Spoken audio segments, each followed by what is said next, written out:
from the Jewish faith, if you will.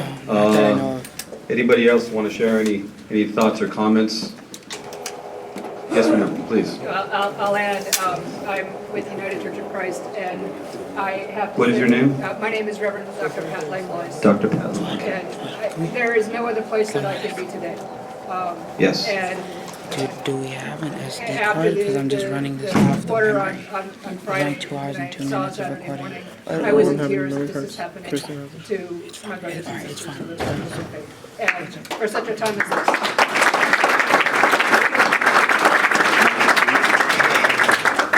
Thank you so much, and we are again heartened and honored that you are here. I'm going to wrap it up here because our guest speaker is here. Again, after he's done, I'm sure he'll take some questions and answers, but again, watch for the announcements for the All for One America rally that will be coming up hopefully shortly, inshallah. And without any further ado, I don't have all the bio particulars of Dr. Khaled, but really in some respects he needs no introduction. You're about to get an education, an understanding, an insight that you're not going to hear on Fox News. You're not going to hear on MSNBC or CNN or very other. This is the person that's going to give you some insight to tell you how deep the tentacles are. And beyond that, what is in their thinking, what is in their mindset about what they feel about the Islamic faith and what they're feeling about our nation. So without any further ado, I'd like to introduce Dr. Khaled Abou El Fadl.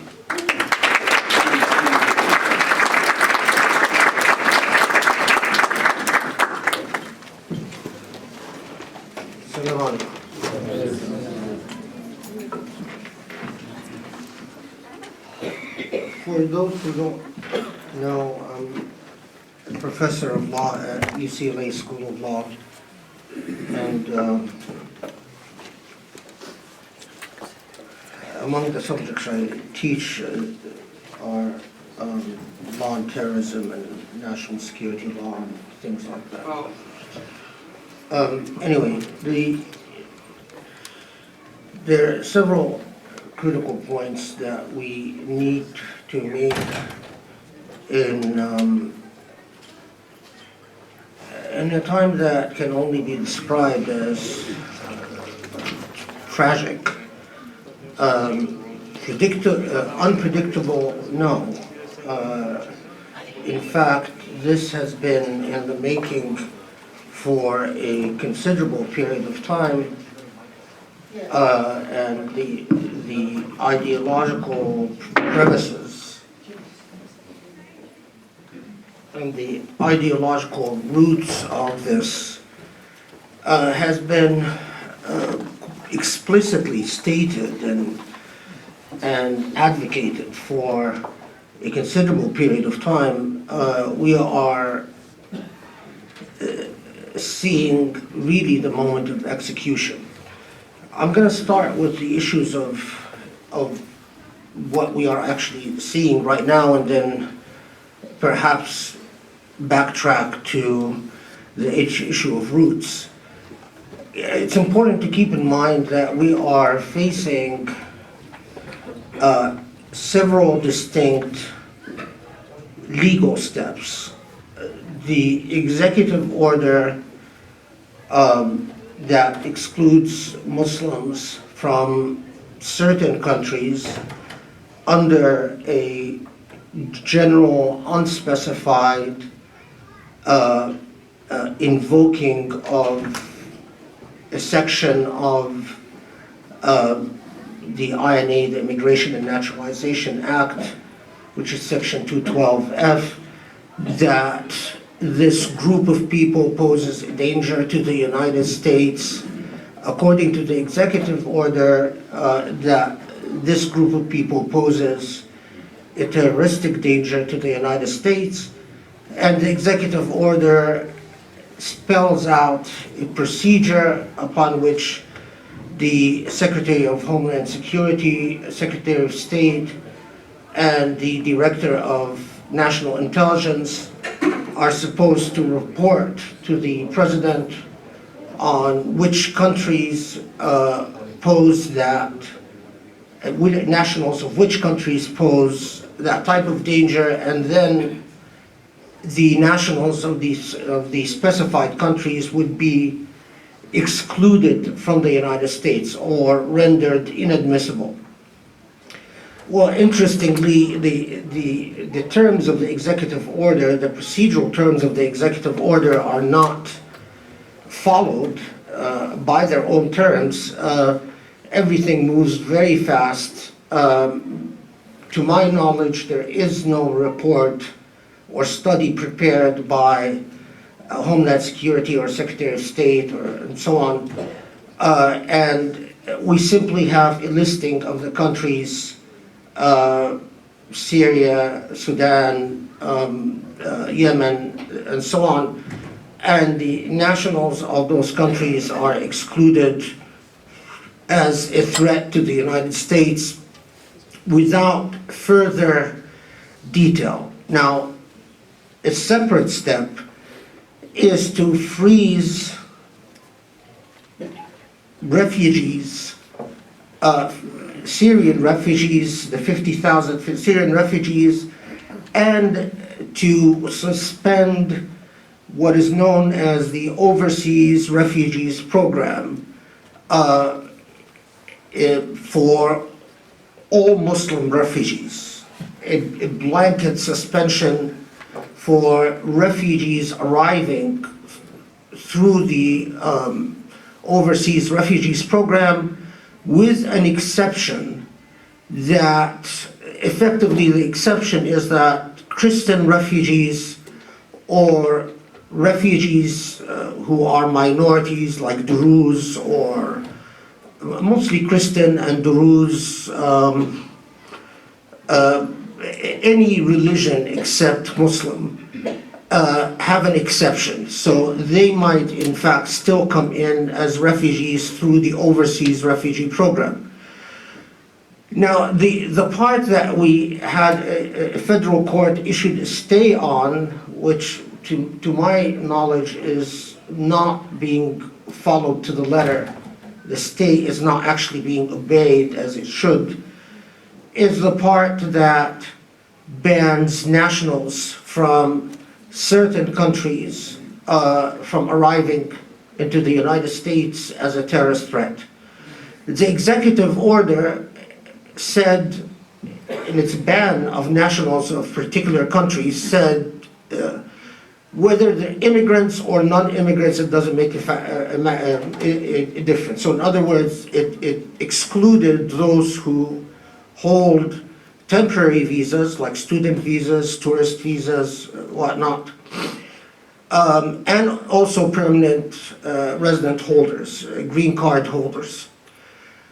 Homeland Security initially told the White House that, well, we shouldn't include green card holders in the ban. The White House insisted on it.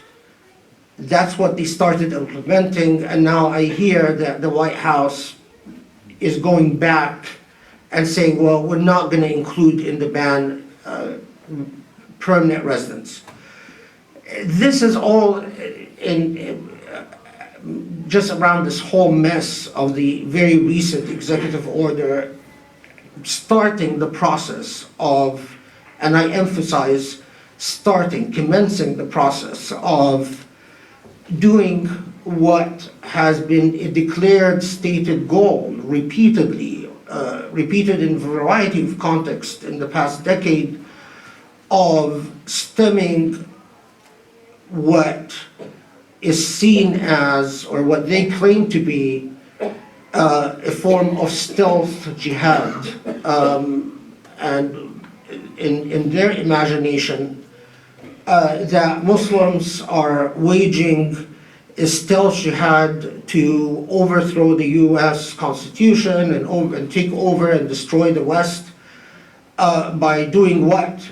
By immigrating to the West in large numbers. And they're again quite explicit that Muslims are the thesis is known as the thesis of Islamic exceptionalism, that Muslims don't follow a religion as a religion is known. That Islam itself is not a religion, it's an ideology, more akin to a political ideology or a philosophical ideology instead of a religion.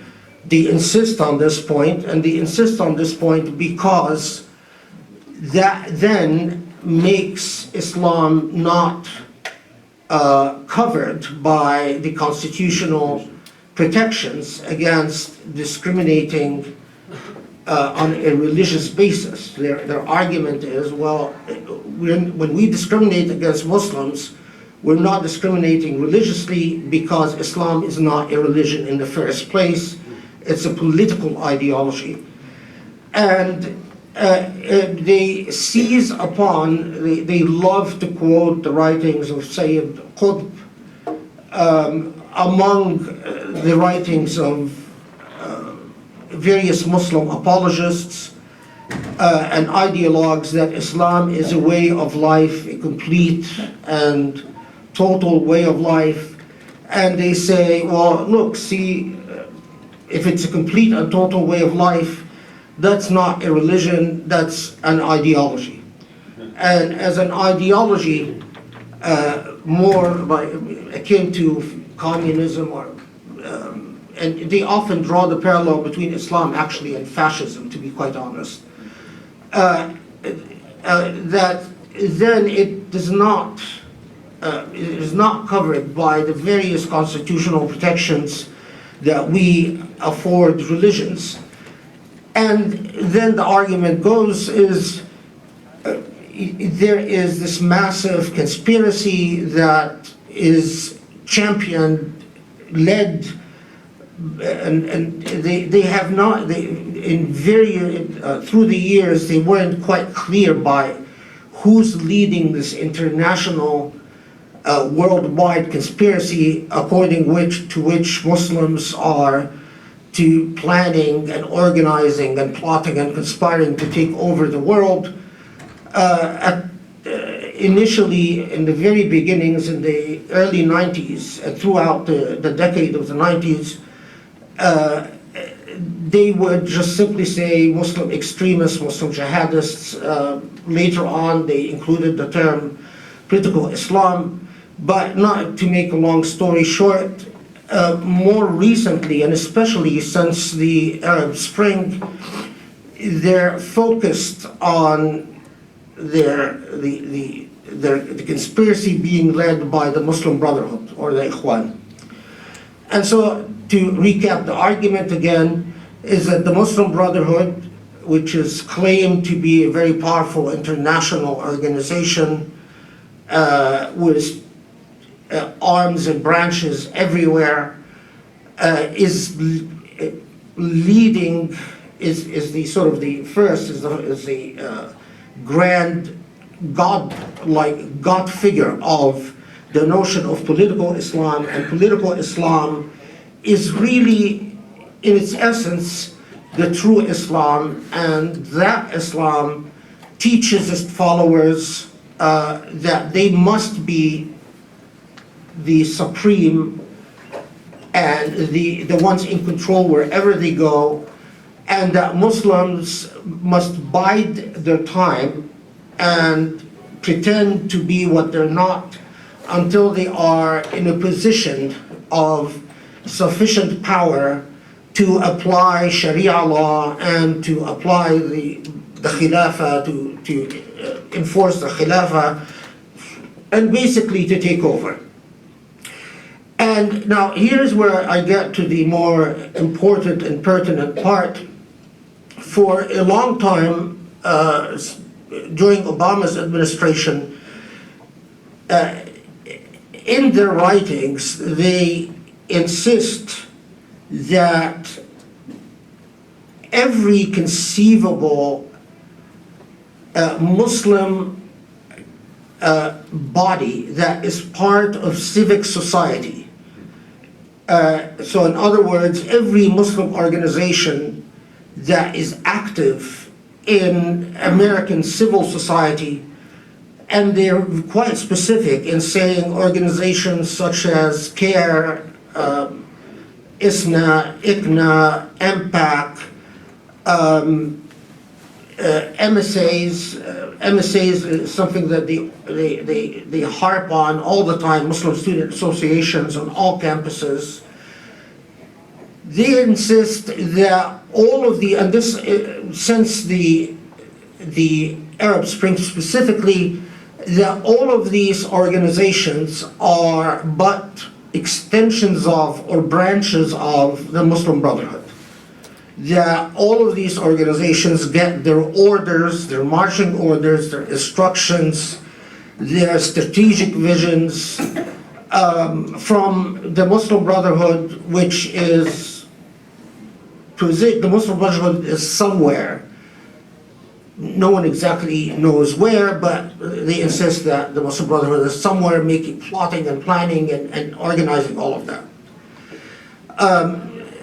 Not to, I mean, if you, Jihad Watch has a list of recommended books to save Europe and the United States, save the West from what they term or describe as the Muslim invasion. If you read even a few of the recommended their list of recommended books, you get the thesis very quickly, the idea very quickly that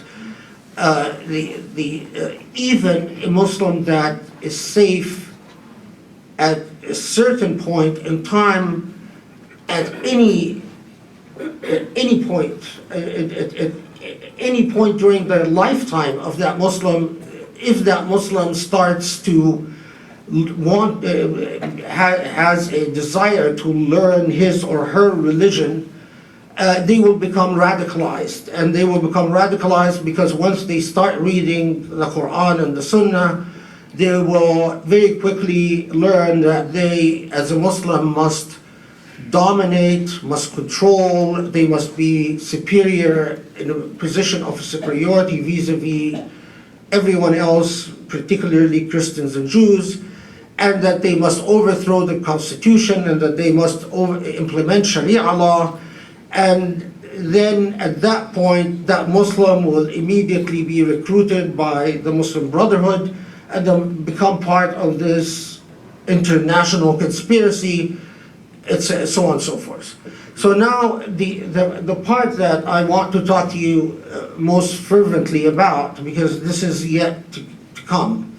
On Friday, Trump is going to sign an executive order declaring the Muslim Brotherhood a foreign terrorist organization. Now, this is quite important legally, and for legal reasons, it will have very widespread damage. The way the law works, in fighting terrorism, we have two basic categories. We have a domestic terrorist organization and we have a foreign terrorist organization. Now, and the law requires the government to say whether it is, to be clear, whether it is acting against a foreign terrorist organization or a domestic terrorist organization. Now, if the government is fighting a domestic terrorist organization, the law affords various constitutional protections that restrains the government from doing what it pleases. However, if the government is reacting to a foreign terrorist organization, then the government basically, in many ways, acts without much legal or judicial restraint. The government pretty much can do what it wants. Now, the way it's going to unfold is in the following. The way the government can go after U.S. interests, meaning American organizations without recognizing them as domestic targets. In other words, while treating them as under the international terrorist organizations category, is to say that these organizations, although they're chartered in the United States, although their officers are American citizens, in fact are simply agents for a foreign terrorist organization. So everyone follow me?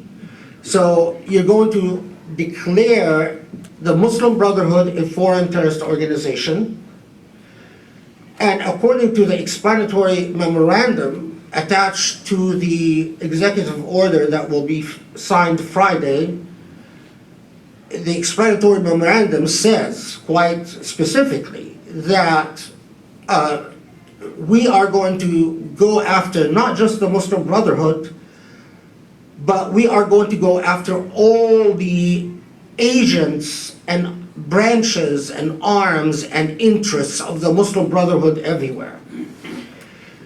Now, you might very well say, well, I don't care about the Muslim Brotherhood. They want to pick a fight with the Muslim Brotherhood, let them, who cares? That's fine. But I would tell you that I don't think they themselves care about the Muslim Brotherhood. I think the Muslim Brotherhood is just a trick, if you will, an aid, a tool. What they're really interested in is killing off these, what they see as an emerging Muslim engagement with civic society. In other words, an increase of Muslim acclimations to the mechanics of democracy and dynamics of civil activism. As long as Muslims are building mosques and eating their weird food and dressing in their own weird customs, and when they are unhappy about something, they go up and protest with English that is not entirely correct, that's fine. What they become very concerned with is when Muslims become adept and learn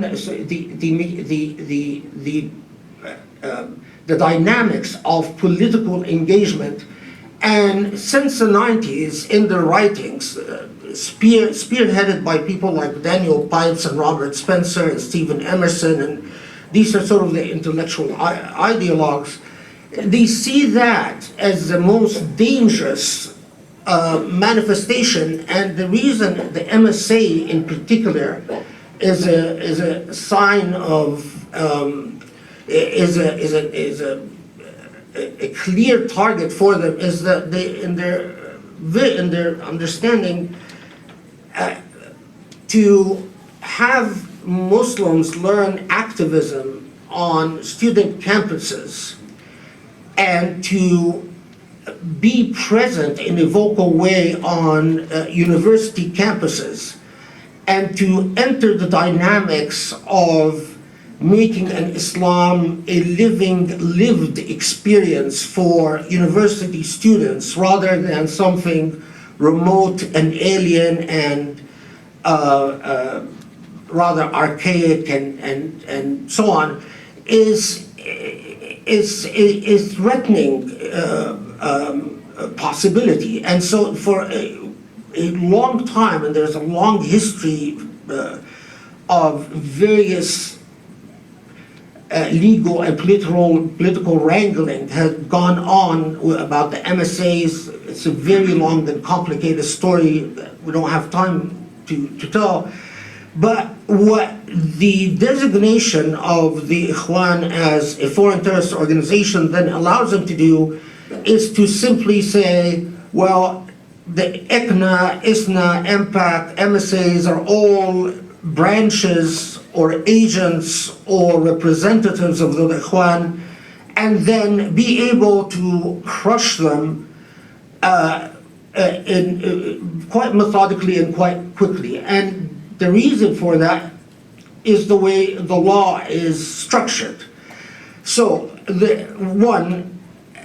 would be able to go to something called the FICA courts to get a writ enabling them to survey any of these organizations or any individuals associated with these organizations, or even individuals that attend the events of these organizations without limitations. Now, here's the thing about what is called the FICA courts. They've never said no to the government.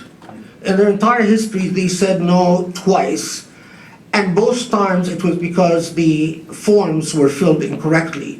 And the government just refilled the forms and they got their permission. So that means then they get to see everything, they get to tape everything, they get to collect information not just about the officers in these organizations, but about you, anyone who attends any event by any of these organizations.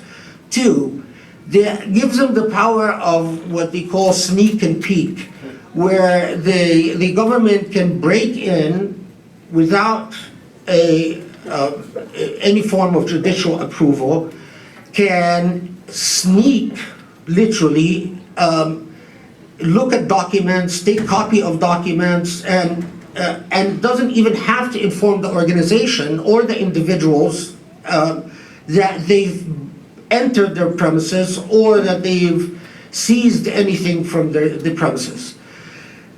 Now, all of this is in the realm of surveillance, but then it gets more frightening. The three, government can freeze the assets of the organizations, the officers of these organizations, and anyone they deem to have provided material support for these organizations, and you can freeze the assets.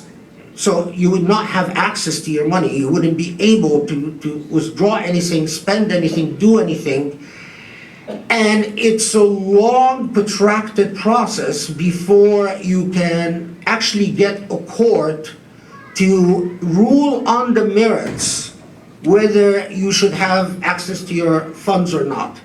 Now, in previous cases, assets has been frozen for 3 up to 5 years before we even got to a hearing on the merits, before we even got a court to say this is a wrongful freezing of assets.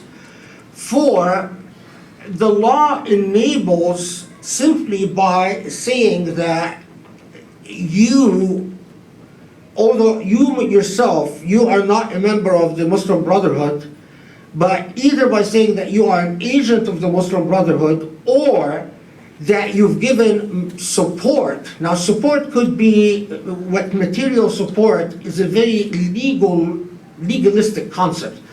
How have you helped the Muslim Brotherhood, which is, as I said, designated now as an international organization, but the government can arrest you, detain you, and hold you without having to present its evidence of having rendered material support for a considerable period of time.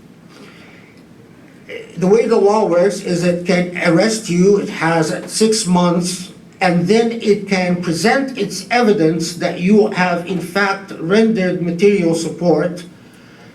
Now, not to the Ikhwan necessarily, but simply to an organization that they claim is an agent of the Ikhwan. So let's say they're claiming MPAC is an agent of the Ikhwan. And let's say you've donated money to MPAC. So the government can detain you, hold you, and then present the evidence in summary form, in camera meaning in chambers, in secret, to a judge. On the basis of that, the judge can renew your detention, and to make a very long and complicated story short, you can be detained up to 3-5 years before we even get to a trial on the merits, before we can actually vet out. Now, in a variety of cases where the government has held people as a material witness, and this is another category, that they can claim that you yourself, you didn't provide support, but you as a scholar, you as a researcher, you as an activist, you are a material witness to events involving a foreign terrorist organization and its agents. Now, the law allows the government to come and detain you as a material witness, and if you say, well, I don't have anything to testify about, if they disagree, they can continue holding you as a material witness, and we go back and forth before a court, the government not showing its cards, so to speak, until a judge gets sick of the government sort of playing with the court and says, okay, well, you either tell me exactly what you have on this person or I'm releasing this person. But in previous cases that we've gone through, because we've gone through a number of test cases in the 90s and in the first decade of the 21st century, people held as either material witnesses or people who've provided material support, or sometimes we were able to get to a hearing on the merits in 3 years after detention, 5 years after detention. But remember, it was a lot of times was frozen assets, or even if the assets have not been frozen in cases of material witnesses, it completely destroys the individual because they're fighting the government on their own. They're not receiving financial support from anyone. Lawyers who are working in this field, most lawyers are not working pro bono, and you want the best lawyers, not self-proclaimed civil rights attorneys who don't really know what they're doing. And lawyers are expensive, very expensive. And fighting back and forth, courts in general don't know Muslims and don't have the facts about Muslims. So courts in general, on the one hand, they want to uphold the law, but on the other hand, they're terrified of the idea of releasing a terrorist in society. So courts tend to give the government the benefit of doubt for a long time before a court finally says, you know, your evidence on this individual or that individual doesn't really add up. One of the interesting notes that and this is remarkably, I mean, they've all been published, and it's again amazing how the Islamophobic industry just ignores everything that's been published. There've been a lot of studies done on various terrorism-related cases brought by the government in the 90s and in the 21st century, and the percentage of them that actually ended up getting to a jury or leading to a conviction is very small. It's no more than 5%. So over 90% of those arrested and having their life destroyed, in fact, end up not having a significant or any proven attachment to anything terroristic. But as you know, Islamophobia doesn't really care about facts. So now my final point is I think Muslims in the United States till now, you know, I've stood here in this podium so many times before, so many different contexts with this community in particular, and I've said things like, you have to know your rights, you have to become active. I've said things like, you have to, you know, learn to buy books so that you become significant in the book consuming market, so that Islamophobes don't get to sell millions of copies, and people who try to clarify the truth only sell tens of copies. And in the past, I've said it all with a tone of lack of urgency, if you will, that, warning you about what's going to happen if things change. Well, everything I was warning about has happened. And we are in deep, deep trouble.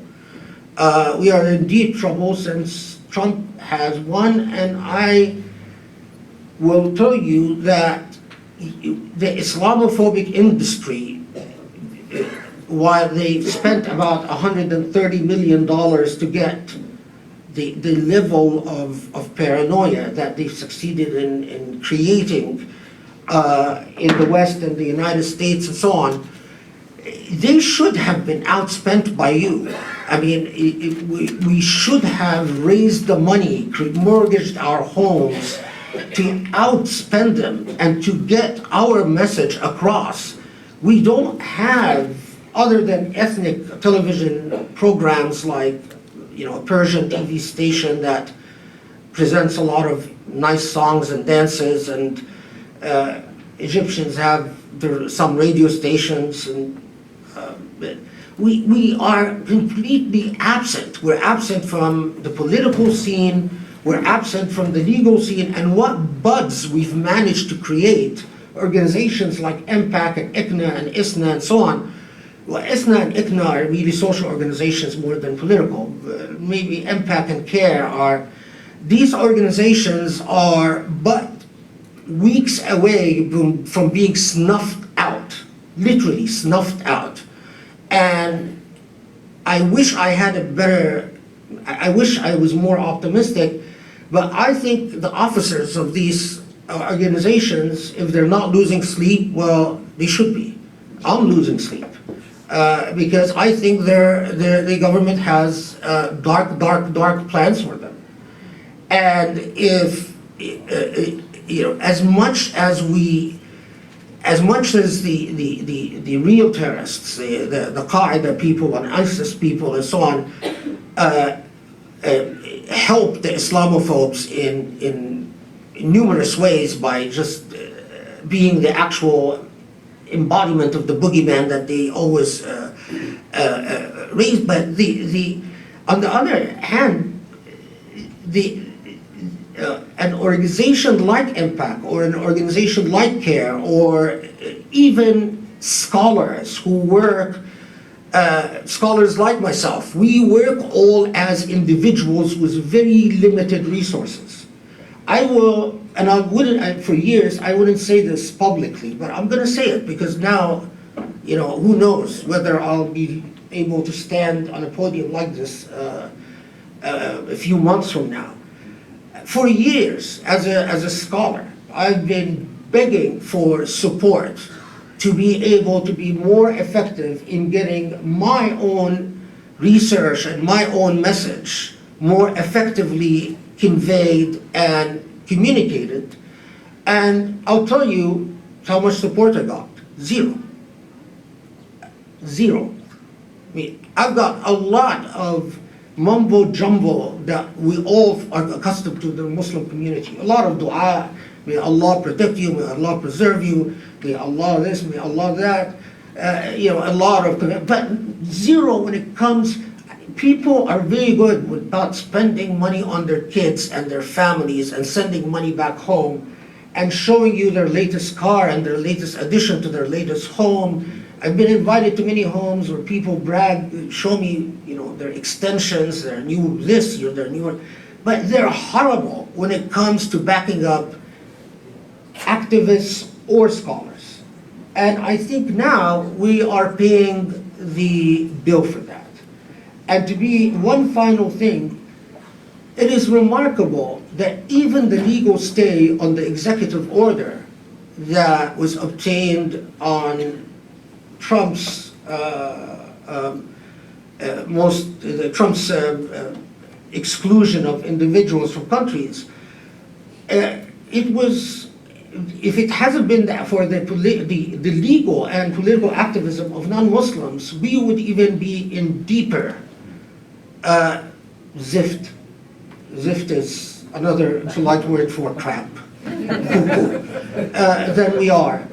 There's no time for, there's no more space or time for politeness or niceness. We are all in deep trouble because the two monsters that the Islamophobes have been promising to deliver to us for 2 decades now, they've actually delivered. And that's it. If we have a little bit of time, if you have any questions.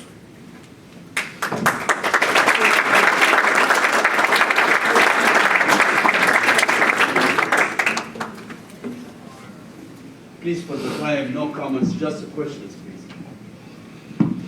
Thank you for your time today, brother. Are there things that you can tell us that we can do, actions that we can take that are within the law, that are effective in your experience? Okay,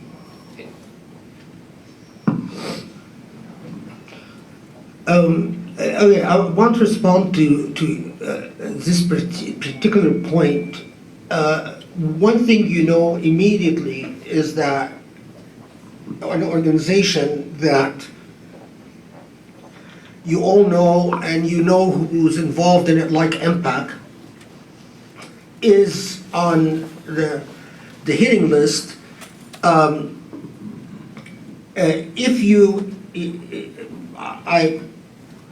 I hope to have a conversation with MPAC about what it can do to prepare itself, but what you can do is to be extremely responsive to any calls or directions by MPAC. In other words, MPAC as an organization it will reach out to its congregation and its people right now, and it is the first thing that you can do is to listen to what they have to say and to oblige them in what they ask for, whatever it is that they're going to ask for.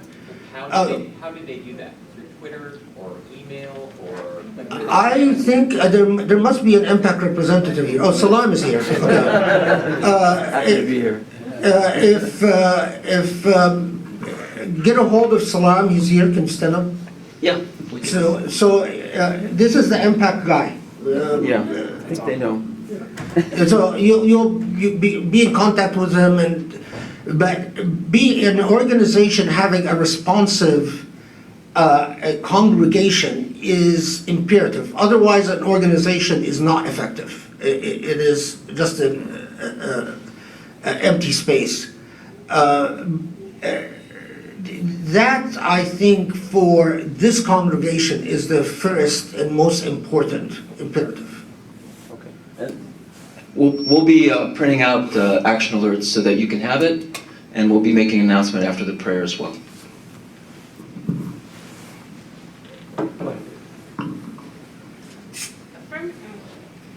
Assalamu alaikum. From your speech, it makes it seem that the Muslim ban from the 7 countries is actually a decoy. We're concerned about people coming from other countries, whereas what you're saying affects Muslims that are born and raised here. And it also seems like it's a double-edged sword. If we stand or say anything, regarding the Muslim Brotherhood, then that acts as evidence for their claim that if we support MPAC or if we support our local masjid, that we're associated with the Brotherhood. So what do we do? We can't, if we stand with Muslim Brotherhood, how do you advise our community? How do you advise, or what do you advise the organizations to do? Well, I'm happy you asked this question. First, this issue of decoy, it's not a decoy in the sense that the Islamophobic bunch and the Trump administration, which is full of Islamophobic staff, have been very explicit about the fact that they want to lessen the number of immigrants Muslim immigrants coming to the United States. And I expect that if Trump, unless Trump is impeached for something or another, by the end of his administration, he will push through Congress several legislations that limit the quotas of, or lessen the quota of number of people that can come from Muslim countries. Christians from Muslim countries tend to be very successful in asylum cases. But I'm talking about normal, so for instance, they've said very explicitly that they want to abolish the ability of siblings to petition for each other. They want to tighten or make laws more difficult for Muslims who marry a U.S. citizen to. Now we'll see if ultimately what they do is constitutional or not. That's a big question. I don't believe the recent executive order is constitutional for a variety of reasons. But the problem, keep in mind that the problem with legal battles is that legal battles are slow, and what is considered speedy action in the world of law is extremely slow and agonizingly slow in the life of a human being. So it's not a decoy, it's part of a long-term plan to make less and less Muslims be able to immigrate to the United States. Now, this double-edged thing that you've mentioned, I think that that's, again, interestingly, if we had read their own Islamophobic literature, they're quite explicit, and they think it's rather funny that they say, oh well, you know, we'll accuse the Muslim Brotherhood of being this massive terrorist organization, and then anyone who defends the Muslim Brotherhood, that's evidence that they belong to the Muslim Brotherhood, so we can go after them. My advice is, and I urge you, forget the issue of the Muslim Brotherhood. We should not defend the Ikhwan itself, not because I like them or do not like them, but simply because that is beside the point. The point is whether they want to have a fight as a matter of foreign politics with the Ikhwan or not. Citizens are citizens, and they have their rights as citizens. So in other words, what you should focus on is that you should not use the Ikhwan as an excuse to go after American citizens. You should not limit the freedom of speech rights, freedom of association rights, freedom of religion rights of a U.S. citizen by accusing them of belonging to or aiding or supporting or somehow being associated with some foreign organization. If they're not designating the Ikhwan as a domestic terrorist organization, and that's what you focus on. In other words, and be quite explicit in your speech. I am not speaking for the Ikhwan, I'm not defending the Ikhwan, I don't care whether you, as a matter of foreign policy, what you and the Ikhwan do with each other, but what I care about is that you are going after Muslim citizens and Muslim organizations that are through and through American. And that is the point of emphasis. Do you see a viable legal challenge, including a stay, that could be made against this executive order that's coming up this week on the Muslim Brotherhood? Yeah, I mean, the problem with foreign designation of foreign terrorist organizations is in order to challenge the designation itself, it has to be made by officers of the organization. So Ikhwan officers have to show up in the United States and have to challenge the designation. Now, if they lose, they get arrested immediately as members of a terrorist organization.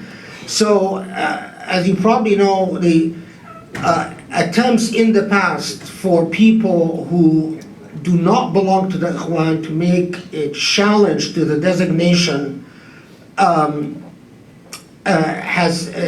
a foreign designation has been not successful on lack of standing grounds.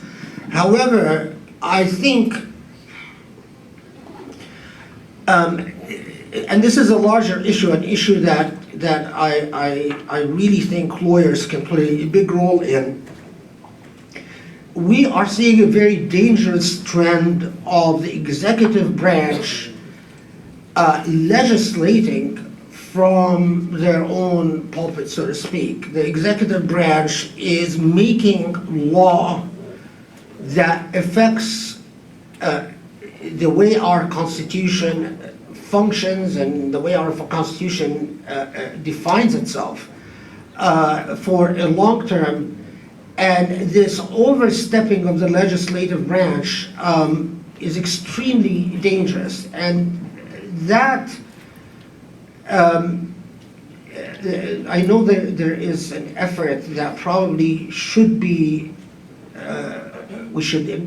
those who are legally inclined should investigate and become involved with, by a group of very prominent constitutional law professors who think that Trump is acting ultra-virus and has already violated several constitutional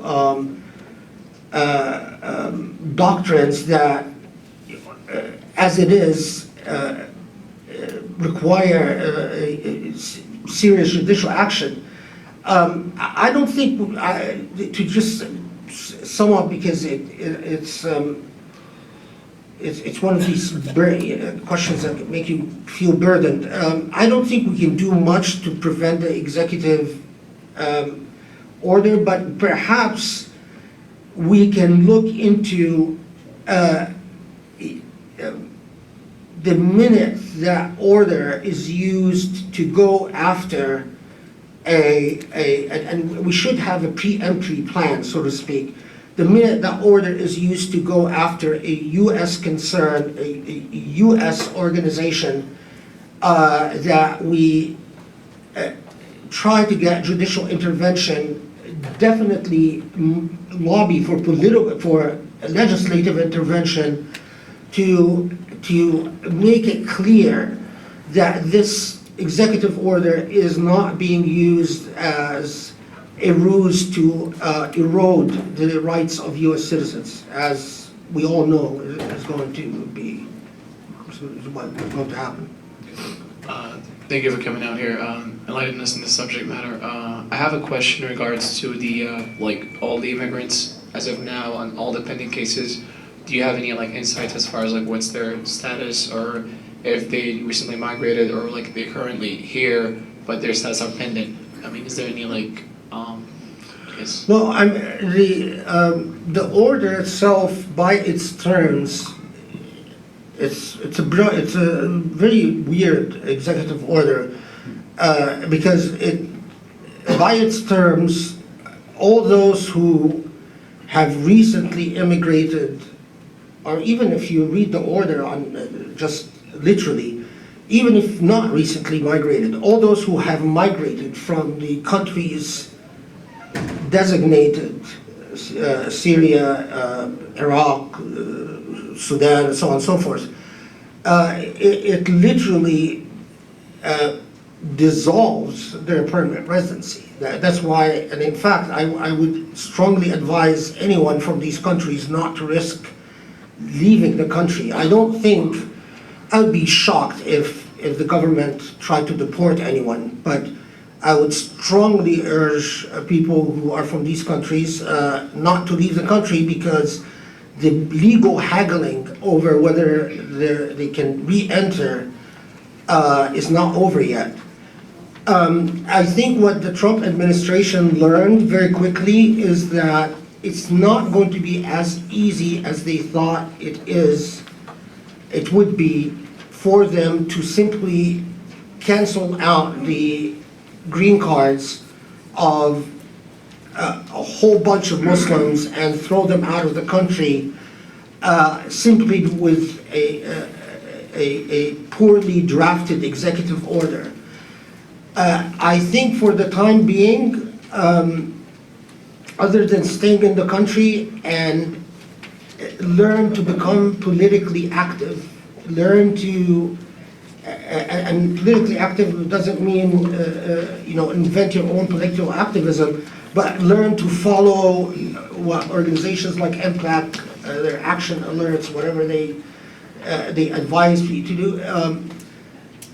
I expect the Trump the Trump administration to regroup and say, okay, we have to articulate a better, a more precisely drafted way, or a more precisely thought out way of lessening immigration from Muslim countries.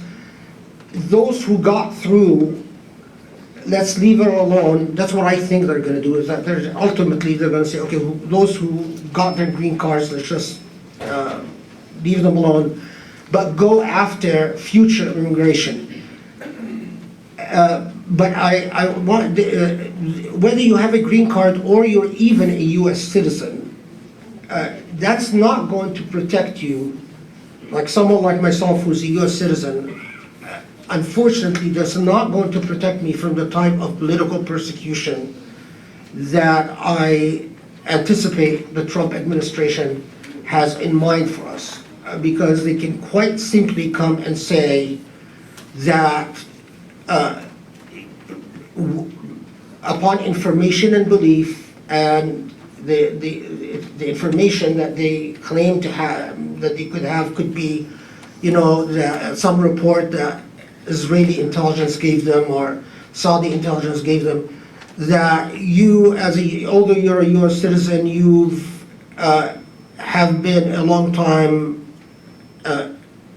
aider and abettor of the Ikhwan in the form of giving support to MPAC, let's say. And the law allows them to will they win at the end? Will they actually get a conviction? No. But in the meanwhile, my life would have been completely destroyed. And it'd been completely destroyed because, unfortunately, unlike the Jewish community, for instance, I know that I don't have the numbers of some billionaire Muslims who will immediately say, don't worry about your bills, don't worry about your family, don't worry about attorney fees, we're going to pay for everything, we're going to go, just worry about yourself. No, what we'll have as Muslims is, Abu Batata will tell me don't worry, and Abu Batikh will tell me may Allah be with you, and Abu Roman will say you can count on me, brother. I hate the word brother, by the way. When someone tells me brother, I cringe, because if this is brotherhood, I don't want it.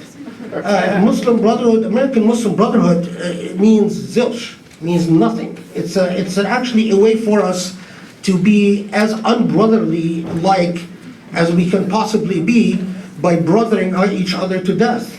So don't call me brother, call me hey you guy, is better. I prefer that over brother. Anyway. Last question. I'll ask the question and then I'll explain why I'm asking.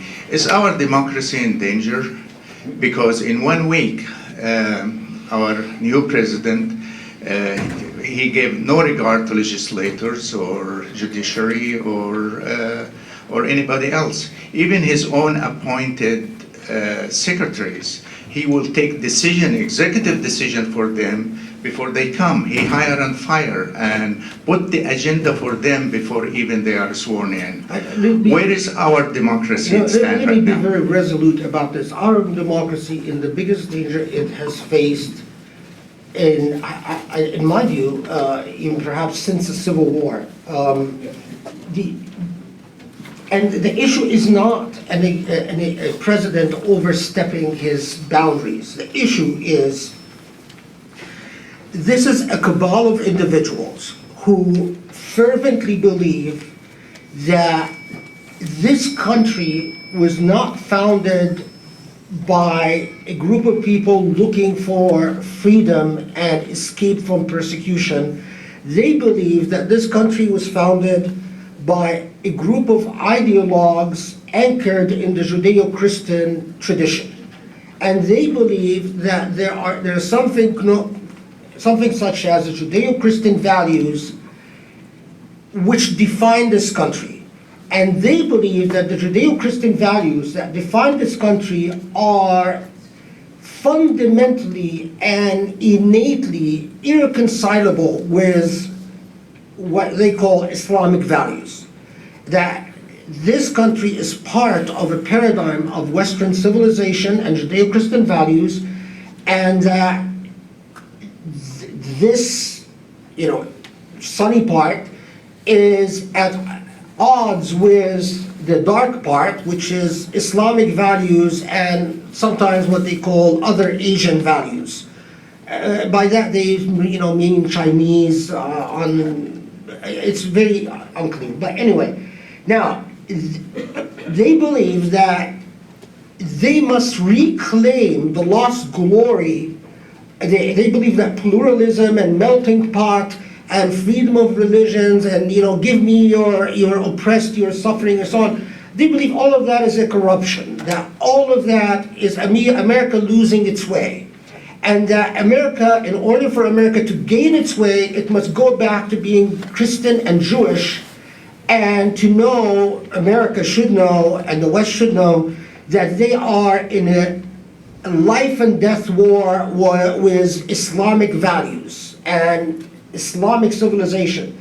Now, the way this translates into real danger is, imagine if the Ku Klux Klan or any of the white racist groups, because this is fundamentally and essentially a white Protestant America, because they're also, they hate the Pope, they think the papacy is a corruption, that the papacy has lost its way from true Judeo-Christian values.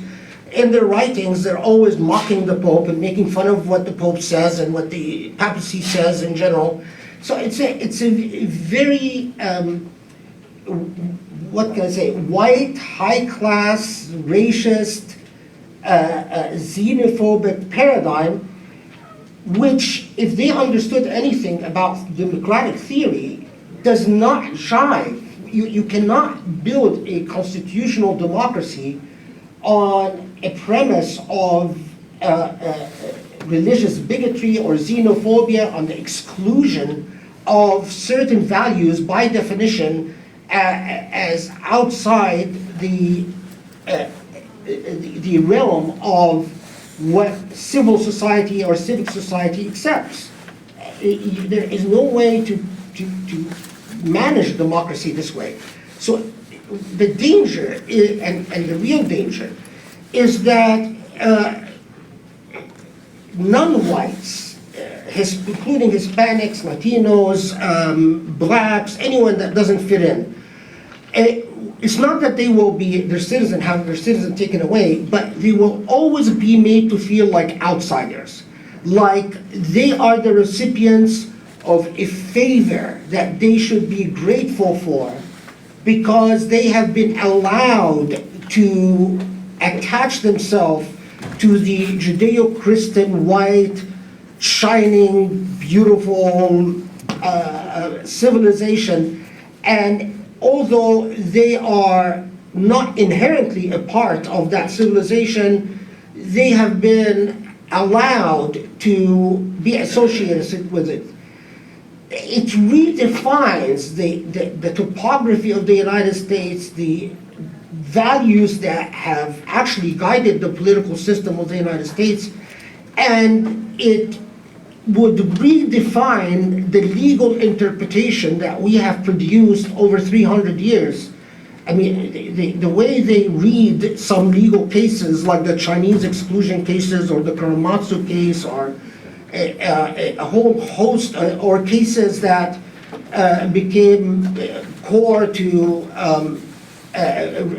racial integration, or cases that became core to imposing housing limits on housing prices and distribution of houses and so on. The way they read these legal cases is, and in my view, complete corruption. They would literally combust them from the inside to produce very, I mean, I don't know how they even dare call it Judeo-Christian values. In my views, I mean, they're the essence of corrupting Judeo-Christian values. If you want to see the type of society that they really want, read Ayn Rand's book, Fountainhead. I know that, you know, sometimes it feels that, this is with my apologies to everyone, to you, but it's true. I've often felt that I'm the only one in our beloved brethren and sisterhood of community that reads books all the time, but I'm sure this is going to be the last day that it's like that. So read Ayn Rand's book, Fountainhead. They always put that on the recommended list. It's a world in which any notion of kindness of a human being towards the other, it's a world in which the rich dominate and control, and if you're poor, according to these ethics that Ayn Rand in the Fountainhead argues, if you're poor and I help you, then I am actually hurting you, because I'm teaching you to be lazy and dependent. And so the Christian thing and the American thing to do is not to help you if you're poor or needy or starving or homeless. And they say this with all conviction and belief. If you don't believe me, read their literature, people. Read what they actually write. It's remarkable. They are corrupting the United States in every imaginable way. Today it's Muslims, and I've published this for now 6 months, been writing this, that today it's Muslims, and it's Muslims because we are the low-hanging fruit.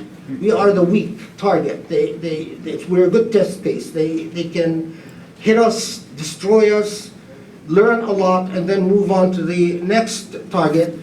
But the real danger, the real risk is to not just the United States, but Western civilization and what it will mean in the next 100 years, and its interaction with humanity, and what Western civilization is going to stand for when the books of history are written. And that's why it's also, they draw some of the richest and most dominant elements of society, because it's a world that would suit them. It comforts their consciences. It makes them get rid of any notion of guilt that they might have. That there's so much suffering, there's so much poverty, all of that God, in fact, they say that if you want to know what God wants, read modern history.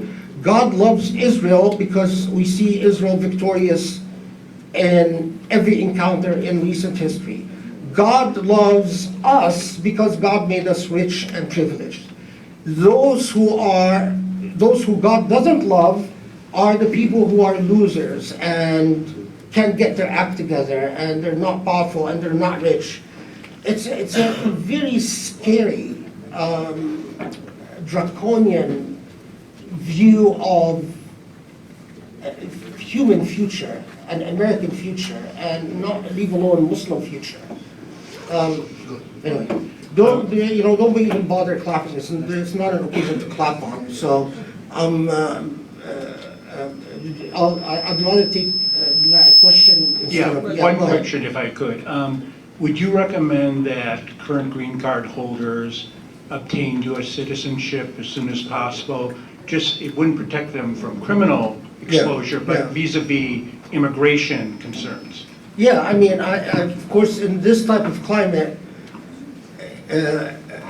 become a U.S. citizen, but I also strongly urge you, when you take the oath to become a U.S. citizen, read the oath, reflect on it, and mean every single word in it. Because if we actually take the oath to heart, in fact, if they understood the oath, it would have helped it quite a bit. But yes, as a legal matter, if you have not naturalized, it's not smart. You need citizenship. And forget issues of, well, I will miss my homeland and stuff like that. You need to be an American citizen, and you need to become active through that American citizenship. Okay, we'll end on that optimistic note.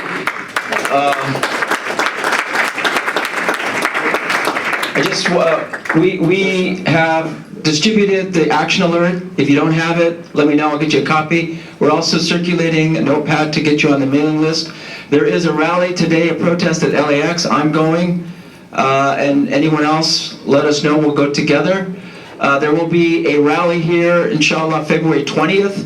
That is going to be called All for One America Rally. As Khaled said, this is not a Muslim problem, it's an American issue. America is now undergoing the struggle to define what pluralism is. Is it real pluralism, or is it just an empty word that is used really to marginalize so many other people who don't, quote unquote, fit in?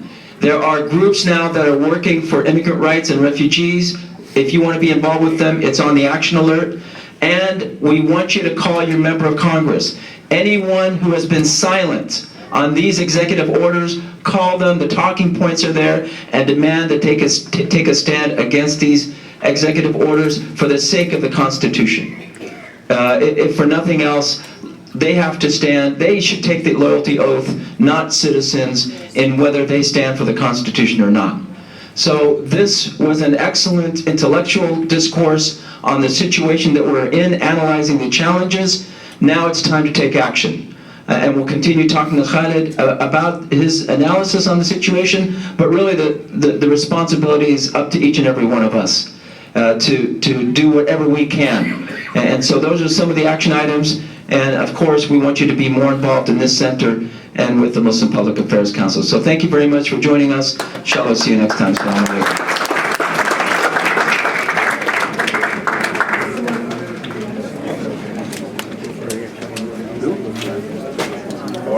How's it going? Good to see you.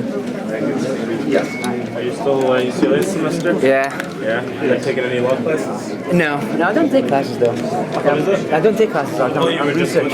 Yeah, I'm research phase, so yeah, I just love it. So I'm going to post the lecture with the video or just the lecture? كيف ما فهمت؟ انت مسجل لخالد ولا مسجل للسنتر؟ لا لا لا دكتور بروفيسور الله يخليك بس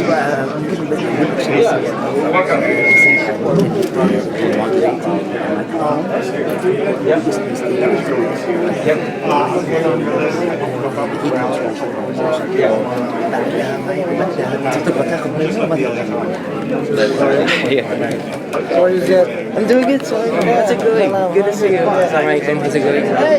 Yeah. David Hassan?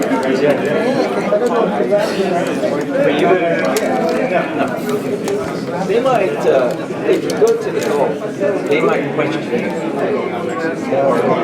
That's the only thing I say. Go to the Middle East or Afghanistan. None of that matters. And if they do seek the badge number as an agent, then ask them what is the nature of the question.